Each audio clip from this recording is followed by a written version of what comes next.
Hey, everybody, welcome back to You Are What You Love. My guest this week is Daniel Kibblesmith. He's a TV writer, an author, and most recently, you can catch his work in Princess Dinosaur, which is a wonderful children's book that I highly recommend, even if you are not a child. He worked on that with one of our earlier guests, Ashley Quach, as well. So if you would like a 2-for-1 deal, you can get a wonderful book. And he also most recently had a story come out in The Amazing Spider-Man number 900. Daniel, welcome to the show.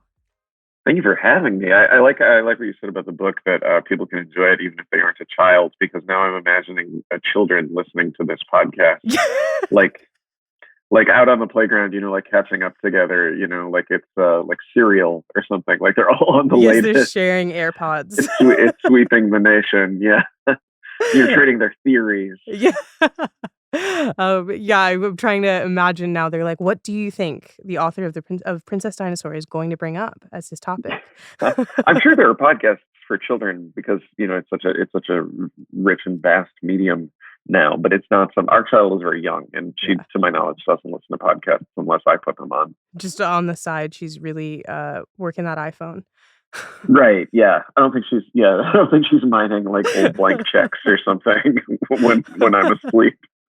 Oh man, they are getting smarter by the minute though. The iPad generation, I will say. Oh yes, yeah. That's a real thing. And I've seen people speculating online if you gave an iPad to a baby in any era, would they just be able to figure it out? And I think the answer is yes. If they watch someone do it for a few minutes, they could probably get the swiping and the single finger stuff down pretty quick, based on what's happening at my house. Yeah, they're sort of see and do. I don't know what the word is, but just like monkeys. The word is monkeys. all babies are monkeys. Monkey see, monkey do. You can call babies monkeys. We're breaking news. Oh man. Well, aside from babies, what are we talking about today? What is the piece of media that changed you? The thing that I love is the movie The Wizard of Speed and Time, written, directed, starring, edited by Mike Jitlov. 1985, I think, maybe 1986. I actually don't know off the top of my head. Okay. But a movie about a special effects artist trying to get his big break in 1977, where the movie takes place. 1977 and possibly another dimension is how it opens. That's the subtitle that sets the time and place. Yeah. I watched it for the first time because I knew we were going to talk about it, and I first watched the short because that's the first thing that comes up when you watch it, and then the short obviously turned into the movie. So I was curious which one you saw first.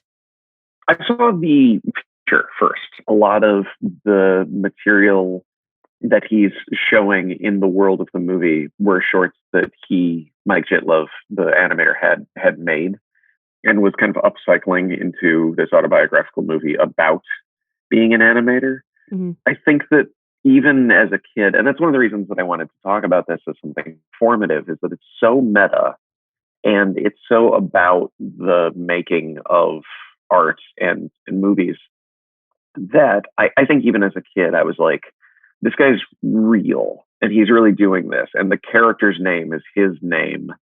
And this is obviously a very cartoony movie.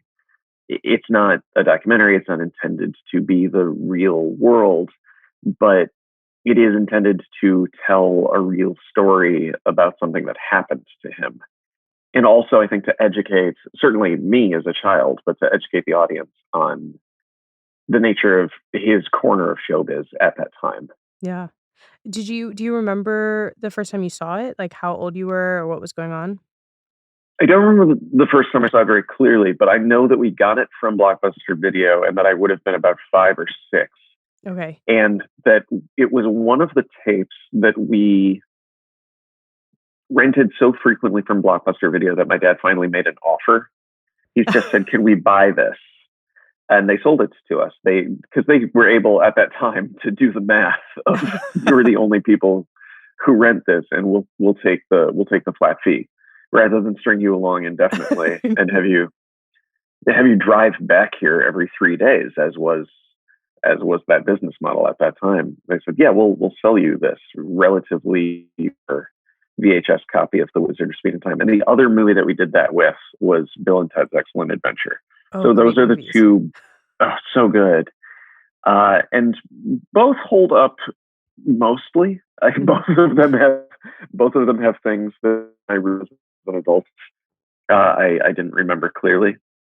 But those are the two Blockbuster video clamshells that I still own Oh, wow. in storage. I have Yeah. VHS of Bill and Ted and the Wizard of Speed and Time in the Blockbuster cases. That's so fun. Because Blockbuster doesn't have the from what I remember, it doesn't have the actual like movie art on it. It's just a printout of the Blockbuster logo, right? Correct. It's the logo. So you have just like Yeah, two nondescript Blockbuster VHS tapes. we do. And we have, now that I'm married, we've combined our media collection, and some stuff just ends up in junk cabinets. And my wife also has, I can say this on a podcast. I'll roll the dice on getting her in a little bit of trouble. She has some Netflix discs Ooh. that are still in the little kind of linen envelope that they used to come Oh with. yeah. So she has a couple stolen Netflix discs that I don't believe were even stolen intentionally. I think she just never got around to returning them. And that company, which I now work for from time to time, I imagine they'll come after me. I don't imagine they're They'll missing say, them. They're particularly in need of them these days, I would say. Hope not. I hope not. I hope that's not the thing keeping me employed. If they were like, "Hey, you still have this copy of a Mad Men season 2 disc 3. That's your salary this week, buddy. That's with the fees. That adds up to your I always paycheck." forget that they used to send just one DVD of the series at a time. Like you could order like literally just Gilmore Girls season 1 disc 5. Like they were separate. It wasn't the whole box set. Um, which is such a No, it counted towards the ones you were permitted to have at that time. Which sounds, there's so much time between now and the Netflix disc era, and then the Blockbuster VHS era that we're describing. But for whatever reason, maybe it's because of nostalgia or just that era lasted longer in my life. The Blockbuster thing feels less antiquated than the Netflix disc thing. The Netflix disc thing, I think, like hearing you say that just now, had this so close and yet so far quality to it, where you're just trying to watch a season of Gilmore Girls, something that people do now when they have the flu. They just like burn through it. The idea that you'd watch 3 Gilmore Girls and then you'd have to get it in the mail. Yeah. That to me sounds older than going to a store to get one movie. Because I still go to a business to watch one movie. I go to a movie theater, and that's not wildly different in terms of the labor required on my part. Yeah, we literally upped when I was in high school or middle school. I can't even remember when DVDs from Netflix stopped, but we upped our DVD like number that you could have at a time purely because I was watching so much TV by disc that I was like, I'm finishing before the mail can, by the time you've sent the next one, it's just not going to work. I'm never going to finish. Same. Yeah. Same. I think that was a big watershed in their business model, where they were like, "Hey, let's just make TV shows that you can watch in one day," because clearly people are desperate to do that. They're really trying to. So you found it from your family going to Blockbuster. So was that something that you guys always did? Did you just go and grab a family movie kind of thing? Oh, very much so. Yeah, I have siblings. We were very much a video store household, renting movies, renting video games, going together in a big group, everybody kind of getting to pick something that reflected their sensibilities. But I would have been really small. So this is something that I think my dad got for me that just looked like a family comedy, like an accessible, inoffensive, crowd pleasing family comedy, or, honestly, something he was probably curious about. Yeah. as well as just something kind of quirky and offbeat. And he was, he was a nerd. Mhm. And it's a movie called The Wizard of Speed and Time, which the art makes it clear that it's a movie about special effects, but there's also kind of a Lord of the Rings, Dungeons and Dragons kind of 70s nerd vibe to Mike Jitlov. He would have very much embodied that kind of resurgence of the Frodo lives era Mhm. that my dad was coming up in, where Renaissance fairs and Oh, and D yeah. and D were exploding at that time, in a way that the D&D and Magic the Gathering and stuff like that is now again.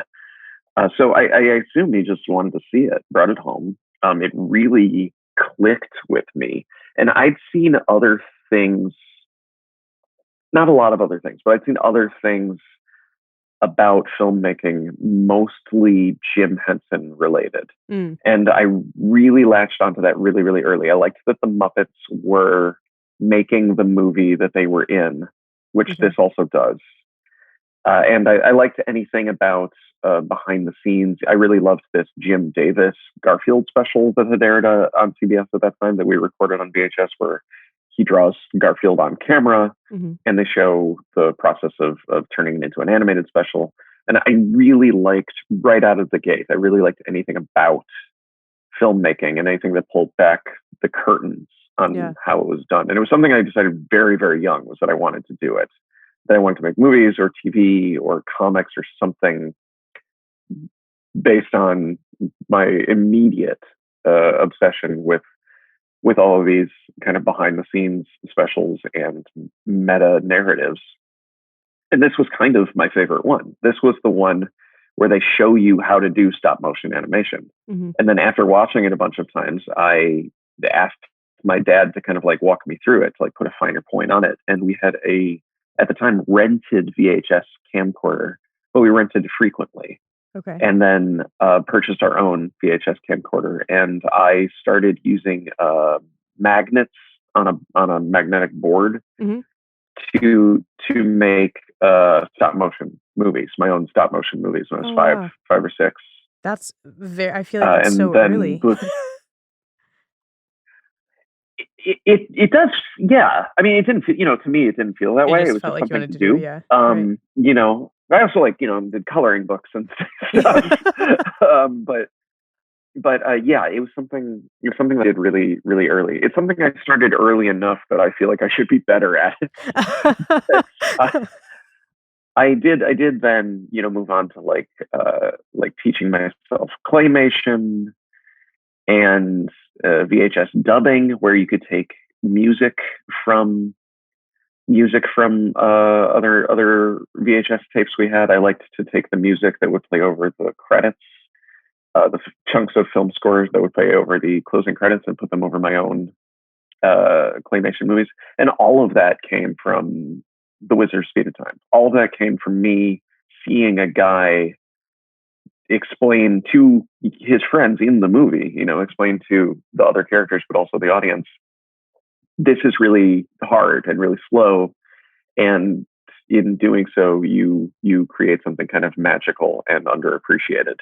Yeah, something that was really cool when I was watching it, even now, like so far after it's been made, and obviously kind of effects are in such a different place than they were when that movie was made. But something that I thought was that really struck out or stuck out to me was how seamless it felt, like how smooth all of the sequences were, but then how great it was for him to break down and be like, actually, this is very hard. It's very difficult. And in doing it, it took me forever. And yes, this cool scene where he runs all the way around the world seems like it took nothing and it's effortless, but it sort of kind of pulls that back and forth throughout the movie. Yeah, and it's so satisfying too. I mean, I think that the pacing of the narrative does a very good job of setting up a scene where the stakes are, can they get this can they get this sequence shot, Hmm. out on the streets with no permits. And the movie is also, I should say, the movie is also like, with my current eyes, is not anti-union, but it's very there are long sequences where they talk about how restrictions on what you can do based on not being a member of these various unions, and also very anti-taxes. There's a lot of stuff that has kind of like a quasi-libertarian streak when the big TV special at the end, where his project is going to be on TV, gets interrupted by a presidential address on all the channels, and you can hear the boring fake president's voice talking about how there's how they're introducing a tax. Like it's kind of like libertarian Mad Magazine jokes. Yeah. But that being said, I mean, some of those obstacles are like, okay, well, we can't get this shot because we're not part of the union and we don't have a street permit, and they have to do all these clever, interesting things to get the footage. And you watch them get the footage, and then at the end, when they successfully debut the animated short, you get to see what those shots look like completed. Yeah, you get to see what they look like when they're fully animated, and how fast they are. How these people in these earlier sequences are at great risk doing something that takes a really long time for an impressive shot that is on camera for less than a second. So I love the way that they present the craft, and I think it's one of the reasons it was such a huge influence on me. Only because it's fresh in my mind as of us recording this. It reminds me kind of like of Better Call Saul, where there's this TV show that has a lot of weird minutia in it in the first couple of minutes, and then at the end you get to see like, what were they building, what were they digging, yeah, it's a magic trick. They show someone making something and then they show it to you finished. I think what's cool about that is that the whole process, ironically for me, I was like, well, that looks way too hard, there's no way I ever want to do that, but it looked really cool, and I'm glad glad everybody made that for me and I got to watch it. It's sure. I do recommend trying it. I recommend trying stop motion. I think it's very meditative. I think that there's like a bonsai trimming quality to it. Interesting. It's not something that people do the same way anymore, because computer animation is faster and more cost effective and kind of seen as objectively higher quality. Like this is an art that is now an art. Like it's no longer the primary way to achieve these special effects the way that it would have been at the time. Now it's something that you do for the sake of itself. Yeah. I was curious because it sounds like you kind of looked at something that is so hard and realized that you wanted to try it actually. So it sounded like even at 5, you were able to look at something that was explicitly told to you that this is very challenging, and instead of sort of backing away from it, it was, well, you kind of took on the challenge. Yeah, I suppose so. But I mean, hearing you phrase it like that, I feel like that's every movie, right? Yeah. Like it's hard to it's hard to, blow up the Death Star, but the people still want to be pilots. Sure, or, win the big baseball game, or yeah. I do agree though. This is a little different because it is something that you can kind of do at home or with your friends in real life with no real barriers to entry. But the movie does make it seem satisfying and worth it, and kind of inherently noble. And there's a line near the end where it seems like the president's address, this kind of negative Deus Ex Machina that has flattened their last minute brush with victory. And Mike Jitlov, played by Mike Jitlov, goes out into the driveway and he burns all of the footage. He throws all the Kodak boxes in a big pile, and he lights up a little spark in his hand, which is something that the movie does. There's this motif that he is sort of so entwined with the world of special effects that he himself has kind of limited superpowers. in a again like a very meta way, like a sort Yeah. of like a you might see it at that time. You'd see it in a movie like Airplane or something, right, where they're Right. breaking the fourth wall. But it's not played for laughs. It's just an interesting little quirk. It's a story device. So he generates this little spark in his hands. He burns the footage, and he says it wasn't about the money or the time. It was that they all worked so hard and they made something really good. Mm. And I think that emotional crescendo, as especially a very young child, really spoke to me. It's that this is worth it. Like Yeah. this is the act of creation, and that is, holy. You're doing something really magical here. I really love that. I'm curious, was your dad already, you mentioned that you asked your dad to walk you through stop motion and help you do it. Did your dad already know how to do it, or did he sort of learn because you asked for help? I think it was some combination of the two. I think that he understood the mechanics of what was being presented, and he just had like a fundamental understanding of animation Mhm. that I, as a child, just asking my dad, like I would ask about anything. I'd ask like, Yeah. what are clouds made of? How are cartoons made? Can I make a cartoon? He didn't do it professionally, but he was in theater and he did a lot of stagecraft and building things when he was in college primarily, and then he became a lawyer. Mhm. Uh, so he wouldn't have been, uh, he, he wouldn't have been an expert by any Right. means, but a 5-year-old also doesn't have to be an expert. He certainly knew as much or more than a 5-year-old, Right. so he could, yeah, he could give me the basics and kind of watch me grow with them. Yeah. No, that's really cool. I think it sounds really supportive and lovely, which is a great way to kind of be able to continue into a creative career out of that.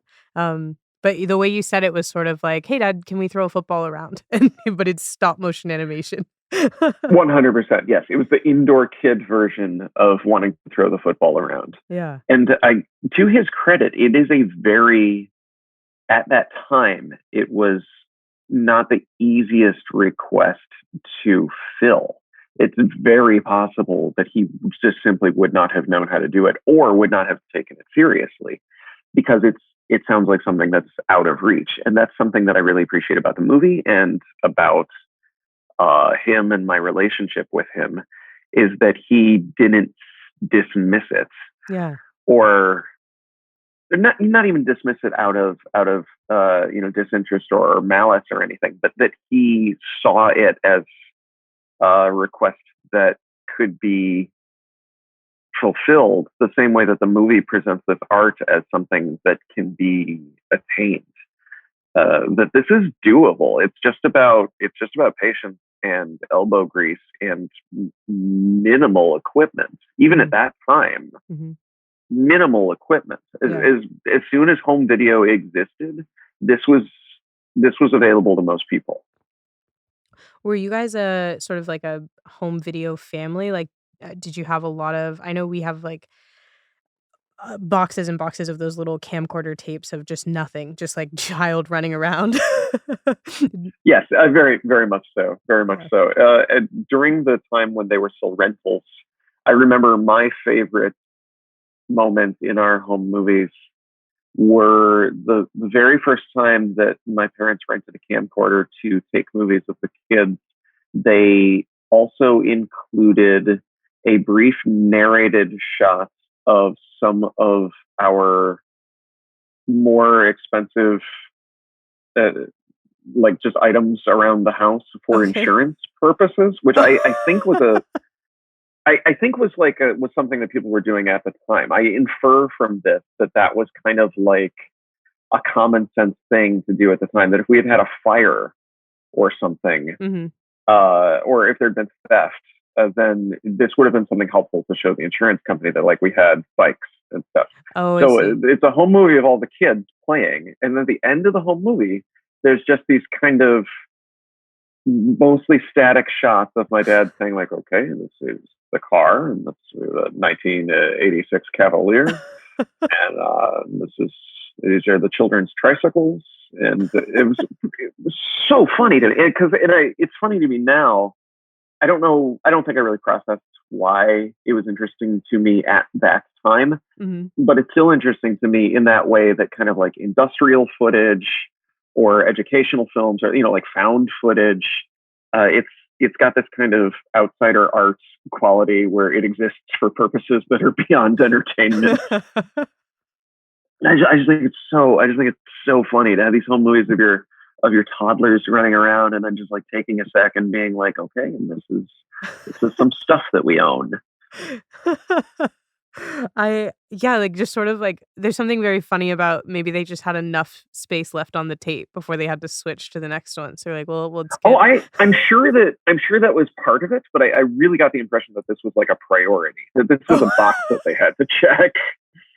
Like the kids were sort of secondary, but we'll get. Yeah, or it was lateral. Yeah, they were both just as important. Yeah, if we're going through all of the trouble of renting a camcorder, here are the two things that it's for. It's for insurance verification, and it's for memories of the babies while they're still small. Oh, that's so funny. There's just something very like off kilter about it. Just the two coming together, I think is very, very funny. Yeah, that's it exactly. It's just a bizarre little bit of alchemy. Yeah. Well, so do you feel like going from being so young, and maybe it sounds like kind of the two big things that made you decide you wanted to be a filmmaker were perhaps things that weren't for 5-year-olds necessarily, because there's such meta conversations about the business. But I wouldn't say that like The Wizard of Speed and Time necessarily paints Hollywood in the most positive light in terms of like the business of it, the way sort of the execs are presented, and the, like you mentioned, like the union issues, the troubles of being able to get what they wanted to do right. It sort of felt like this idea of Mike was an artist trying to do a thing, and then there was quite a bit of business going on around him. So did you feel like you pulled the positive part out of that, or that it was just sort of that part kind of came together later, maybe when you weren't 5? Yeah, I mean, that's a good question, because it kind of comes down to the nature of movies, or at least the nature of, inspirational, happy ending American movies, which this very much is, and very much a comment on. I think that one thing that movies do really successfully, and also in a broader cultural way, perhaps dangerously, is they make everyone out to be the exception. That, movies are about people overcoming. It's like we were saying earlier, movies, at least in the United States, are about individuals overcoming millions to one odds. Right. That's most popular films. So I think that I saw it as something where I would be in the same position. If all went well, I would face all the same adversity, but also succeed, because I was inherently brilliant and special and entitled to all of the same victories that his hard work and perseverance and innate likability as the protagonist of the movie all let him eke out at the end. So I didn't find it to be discouraging. And I think that most creators don't. I think especially young creators don't. I think that when the college professor tells the 200 students, look to your left, look to your right, both of those people will be gone. Only one of you will have a published novel by the time you're 50. All 200 people think like, well, that's me. I'm the special one. Right. I'm the one who's going to have success, because it does. And it's one of the things that I like about it, but I think it's one of the things that also, potentially makes a sane person is that this movie tells you that it is a movie, but that also, to quote the Muppets again, life is a movie. And it just gives you this kind of soup of expectation and entitlement and undue optimism in the face of, really honest, in the case of the Wizard's Speed and Time, like honest and autobiographical examples of rejection and battling uphill. So I don't think I ever thought like it was, good or easy. I just thought it was worth it, or that I'd be lucky, or that I'd be good enough. And growing up and also being in the business was having my own experiences and being able to process all of the fiction in my head against the reality that I was living, and doing things like coming out to Los Angeles from film school in Chicago and having an internship and having a bike, and which so happens in this movie, and having a bad time and kind of washing out, and having all of the same experiences that are sort of romanticized in the movie in a real life way that is not fun and doesn't have sweeping music underneath it, and there is no guarantee that it's all going to work out. Even now, I very recently moved to Los Angeles again, this time with a job and a car and more footing, but also with a family. And it is a hard business, and there's no guarantee that things will go so incredibly well that I'll be living here indefinitely. I hope I am, and I'm going to try as hard as I can. That was the whole point of moving a child here, which is not something that we did lightly. Yeah. But there's no guarantee, because ultimately life is not a movie, Kermit. You really had a axe to grind with Kermit in that last one. Once you got there, life is not a movie, Kermit. I relate strongly, and Mike Jitlov is also very like a Kermit the Frog figure. That kind of like balance of supposedly real humility with also clearly creating an entire life around putting yourself in the spotlight. And they're both green. Yeah, true. The Wizard's Speed and Time and Kermit the Frog are both green. But yeah, there's no accident. Casting yourself in your own movie is not an accident. And I feel that way about Kermit the Frog as well. It's like, if you don't like this, if you're so put upon Kermit the Frog, then maybe you don't need to be the star of the Muppet Show. Yeah, go home. If this is such a pain, go home. Go back to your little lake and get it together. Find something else to do. Oh, that's funny. But they want something, and so did I. Watching it as a 5-year-old or a 10-year-old or as a college student, I wanted that spark of greatness that they are chasing, and that idea of having something inside of me and externalizing it and sharing it with the world in a way that makes us all happy and kind of immortal. Yeah, I really love hearing people talk about kind of how they view what putting your art out into the world means kind of overall, and listening to you describe sort of the Wizard of Speed and Time and how you viewed Mike Jitlov in the beginning. I think it's interesting that you compared it to Star Wars earlier on, because it really does have that same arc of there's only one person who can be good enough at it, and it's going to be hard, and there's going to be a lot of people that are going to try to get in your way, but ultimately, because you're so good, you will triumph. And I don't know that there's a lot of movies like that about being a creative where this really is. I think there's a lot of movies about like Indiana Jones doing that, or Sure. Yeah, like some external stakes or apocalyptic stakes. Yeah, I mean, there's movies. I guess there's movies that are based on true stories. There's things like Trumbo or something, Sure, right? There's like this guy was a great writer in real life, yes, and then he got blacklisted. Yeah, I know that there are a lot of movies about being creatives, and I'm sure a lot of them share this template, but this is the one I like.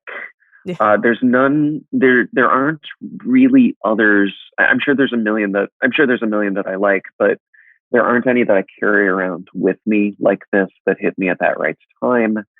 And felt like they were about me in a more, or the potential to be Sure. that person, about me in a more direct way versus Indiana Jones or Luke Skywalker being more about um, metaphors metaphors for success and greatness in the real world, that you would take that into your job or your school or your sports or your love life, and you would feel triumphant when you did Sure. something there, versus like this is something people can really do, like more like a movie about being a creative or being an athlete Right. or a politician. Like there are lots of movies about overcoming the odds with real jobs that people actually do, and I imagine that they inspire all kinds of career choices. And there's also like bad ones, like Wolf of Wall Street, where people are taking away kind of like, oh, I know that this guy got in a lot of trouble, but this looks like fun. I want to be a finance bro so bad after watching Wolf of Wall Street. And I kind of do. I kind of Yeah. do. It I mean, seems they like made it's it like look fun. yeah, you fly too close to the sun eventually, but man, in the meantime, Sure. Like, yeah, no, I think that's interesting. It's like a glamorized version of it that regardless of what that path is, there is a version of it. But yeah, you're right. Wolf of Wall Street does take away it even shows you that sort of you're gonna fall, but look at how fun the ride can be. And again, it has that sort of idea of there's only one person who could have pulled it off anyway. yeah, that one definitely fits the template you're describing of like the kind of chosen one narrative, or Yeah. just like not even chosen one, but like the guy who wanted it most. Yeah. Yeah. Um, I guess something I'm curious about, so you started making kind of stop motion at 5 after watching this, and it sounds like you kept watching the movie sort of at different periods. Obviously, you owned the Blockbuster VHS, you kept watching it with your family, and then it sounds like you watched it in college and high school. Was this something that you kind of ended up sharing with other people outside of your family? Oh, very much so. Yeah, Yeah. I think either in high school or maybe my freshman year of college, I organized a screening at the high school for friends to see it, just Mhm. because I talked about it so much. And this was all pre YouTube. And right now, the movie is. I assume you watched it Yeah, I on watched it on YouTube. YouTube. Yeah. That's where most people see it now. There's a pretty good transfer of a laser disc Mhm. on YouTube, and now I just post the link on Twitter every once Yeah. in a while. If someone says, "What's underrated movie?" "What's your favorite movie?" or Yeah. any of those prompts, I'll post the link to the YouTube. What I don't like about that, and I think that this is just kind of a nostalgia gripe in general, is that degree of accessibility and kind of disposability makes it feel less special to me. Mm. There's such a fun history and vibe to sharing cult movies and cult music on pieces of analog physical media Sure. with friends, where it's a treasure that you're giving them a glimpse of and then taking back with you when you leave. Whereas a YouTube link on Twitter is like somebody might watch 5 minutes of it, somebody Mm. might watch 5 minutes from the middle, somebody might uh, get disinterested in it and bail when they would have ended up really enjoying it if Right. they'd been watching it with a friend. So I'm glad that it's out there so that I can show it to people. I think it's really good. I think Mm. that for the most part it's really good, and it's worth seeing. And on just the momentum of this emotional relationship I have with it, I would still call it my favorite movie. But I did think it was kind of magical when I had the only copy that I knew about, Yeah. and I had the power to show it to people, and kind of got to use it as this Rosetta Stone for making friends or going on dates, where I could say, hey, this was formative to me, and then show it to people, and then learn something about myself, or they could learn something about me from watching it and be like, oh, yeah, of course you did. Or, they could say, I hate this. Yeah. I don't, I think you have terrible taste. Do you ever so I'm curious about that because I've asked a couple of people when we've talked about on this show sort of sharing the thing that is so important to you with people. When you do have someone say, like, "You have bad taste, this was a weird movie," do you feel like that affects like, can you be that person's friend anymore? I think I can certainly now I can because I've grown up a lot about, the name of the podcast is You Are What You Love, and I picked a thing where I think that's true, but I don't know that broadly I am so, in my late 30s, I don't know that there's media that I'm so attached to that if somebody called it out in some way, I would really feel like it was a real attack on my identity, the way that I Yeah. might in my late teens or early 20s. So I haven't had a ton of negative reactions from the people I've shown, but I have had a lot of like, well, that's fine. That's okay. It's weird. It's old. It's not for me. It's very cheesy, which Yeah. I agree with. But nothing that has destroyed a relationship in a significant way. You're like, "It's over if you Um, can't watch this."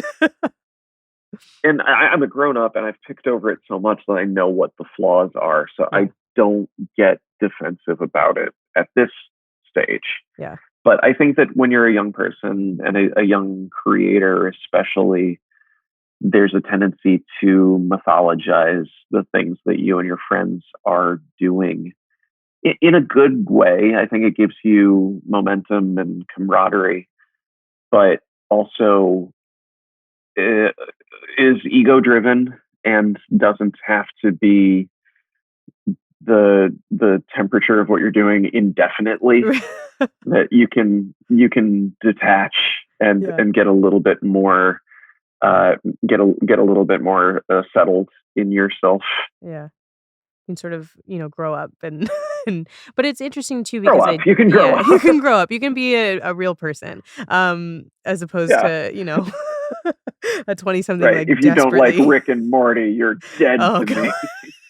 me. Ooh, that's the one I've, I do love Rick and Morty, yeah, but I'm it's, I'm you know, guessing. I you know, I don't have strong feelings either way, but I have strong feelings about people who feel strongly about you if you don't like it. Does that make sense? It's a That's why I picked circular it. argument. Yeah, I Yeah. just figured that was something. That was something that that a fair amount of young people were really intense about at the moment. It was, when I took my senior year, like, writing spec TV comedy class, I think literally every guy except for one did a Rick and Morty spec. And I That's was like, wild. yeah, it was a lot. There were quite a few. Um, so I Oh, guess that's okay, yeah. yeah, I get it. Yeah. I see the appeal. I love it. I think it's probably a very fun show to write a spec for Yes. because it has those big, clear Star Trekky premises. Yeah. It was yeah, more power to them. They had fun and it made sense. But 100%. it I worked. totally understand. Fine. Oh, man. Well, so I think the other thing I was curious about with this one is I think the sense of comedy and sense of joy in this movie is so kind of palpable. It's really specific, it's really clear, and it's just really enjoyable. Everyone's having fun in this movie, which maybe seems more rare now with what I guess the media landscape. I guess for me, I was watching it and I was like, oh, I just feel like they're having way more fun than anyone else, has lately, and I was curious if that sort of joy and humor affected the type of media you make yourself or the type of media you're attracted to making. I mean, I think it was certainly a component in this movie leading me to want to make media because you're totally right. This movie is about contagious enthusiasm. Mm, It's about a guy convincing all of his friends to make an independent film. And there's like the love interest has a best friend who is very skeptical mhm. of it and eventually does, join the gang. But she vocalizes some of the absurdity of, Yeah. why are you helping this guy? Like, this is so boring. This is so hard. So I think the contagious enthusiasm that the movie has for selling selling this guy, this guy, Mike Jitlov, selling himself as this awesome, overlooked, you know, sweet, sensitive artist who needs to be kind of acknowledged, is really effective. I think he does, a good job of making himself a hero, and the audience, especially if you're me, the takeaway is, isn't this fun? It's something we all did together, and maybe you guys can do this together in the real world. I agree. It certainly has that kind of like that barn raising feel of everybody kind of coming together. You're not killing a bad guy in this movie. It's much more akin. I keep bringing up sports movies. I think it's much more akin to like we got the we built the team, we built the band, and we pulled it off. And the Muppet movie is the same way. The Muppet movie is a road movie where they collect all the friends. And once you have enough friends, you can make something magical and you can change the world. Yeah, it's sort of on the flip side of it, it reminds me of like the Ocean's 11 setup of like this movie only starts once we've kind of got everybody on the same page. It's a group of guys that know what they're doing. And in doing that, they can do something that no one's ever done before. There's something I'm really fun about nodding vigorously. It's an audio medium, but I realized I had to say I'm nodding vigorously. I think that I've never thought about that before, and it's such a good comparison. And the pacing of the two films, I remember it must have been maybe the DVD commentary on Ocean's 11 or an article I read about it, but there was a cut of Ocean's 11 where the note that they got was that we need a scene that says we're starting. That you've watched them build this machine for the entire movie, and then you slide into the heist with too little fanfare, and we need a starter's pistol here. And Ocean's 11 has that, and The Wizard of Speed and Time has that. We watched them construct this thing, and then they did it. It's gonna be on TV. Yeah. And they all sit down to watch it with a bowl of popcorn, just like the people at home, maybe are doing. I said that's such a good comparison. These movies about people building a machine and then turning them on. Yeah, it's so funny. I think I connected it because as I was thinking through, Ocean's 11 is my favorite movie. And so I was like, oh, maybe that's why as you were going through, I was like, oh yeah, I think that is what connected to me watching Wizard of Speed and Time. Wizard of Speed and Time. It is that everybody does that, by the way. Oh, everybody really? does that. The space. Yeah, that's really common because space-time, it makes more sense. Yeah, space-time makes more sense. If you don't know that the movie is about animation, right, then space-time makes more sense. Yeah.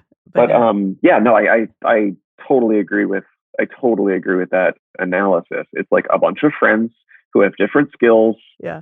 Coming together to be buddies, but ultimately to serve the goal of the one guy that they kind of like the most, the leader of the friends. Right. As long as you have one dude, Kermit, Danny Ocean, Mike Jitlov, they're all the same guy. Exactly. Cut from the same cloth. Well, I really love kind of the idea that you brought up of just this being, I think you kind of said, well, if you get the right group of people together and you're willing to work on this thing, you can create something magical. And I think that's a really nice note to end on. So I think I might ask you the question I ask everyone, which is if you had never seen The Wizard of Space and if you had never seen, I just did it again. Magnificent. If you had never seen The Wizard of Space and Time, which doesn't exist, it wouldn't matter. But if you had never seen The Wizard of Speed and Time, what would be different about you today? That's a great question. I think that I was I gravitated to anything about filmmaking, and I loved claymation and early computer animation and anything where you could sort of see the seams show. And I liked comic strips, and I liked stand-up comedy. Newspaper comics and stand-up comedy were like very much having zeniths when I was in my kind of formative years in terms of media that children were allowed to consume. I think that I would still be doing something similar. But what I think I got out of this in particular was that it's not just Jim Henson. It's not just Walt Disney. It's people whose names you wouldn't know. It's people who don't succeed, or it's people who succeed once. And that this story made it attainable. Things like the Muppet movie certainly would make it seem possible. They'd make it seem magical. I think I'd still pursue it. But this movie was about the nuts and bolts of getting it done, up to and including like yard sales and stolen food. I think that this is the one that sort of gave me a playbook of how to pursue something that I probably would have gravitated towards anyway. Yeah. But grounded it, for a movie that is so outlandish and has so many reality-breaking, self-aware moments. It's still fundamentally just about somebody who makes a movie in their garage with their friends. Yeah, I love that. I love the sort of accessibility of doing something you love with people you like a lot. So I think there's something really cool about that. Well, thank you so much for hanging out and for sharing with us, and hopefully more people will watch this very good movie, truly. And like you mentioned, it's on YouTube, so if you want to check it out, you can. It's on YouTube, and Mike Jitlov is also still around. You can just like email that guy. Oh. I've done it. So very briefly, I was extremely nervous. I didn't, it wasn't a real conversation. He's one of the very few people that I'm kind of too genuinely intimidated to properly interact with.